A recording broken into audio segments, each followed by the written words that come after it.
北方有雪，佛山都有，係真雪嚟嘅，可以解下大家嘅對雪嘅渴求嘅。今日放假，有粉絲叫我嚟學啲後生仔爬山。咩叫學啲後生仔爬山啊？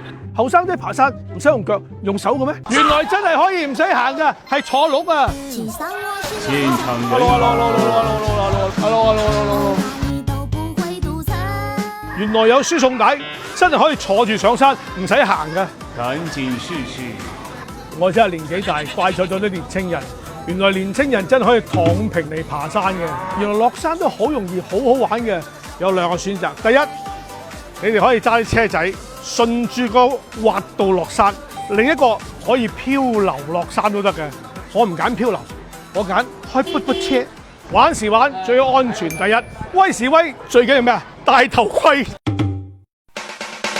黑街的孩兒，夜夜也愛在此。玻璃樽空罐子，夜火燒去冚時。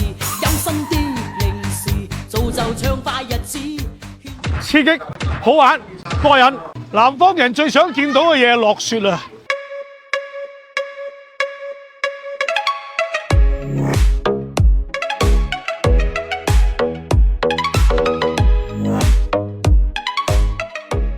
北方有嘅嘢，原來佛山都有；北方有雪道，佛山都有；北方有雪景，佛山都有，係真雪嚟嘅，所以其實可以解下大家嘅對雪嘅渴求嘅。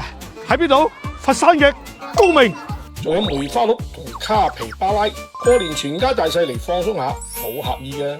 話晒而家馬年，祝大家馬到功成，佢都祝你馬年行大運啦！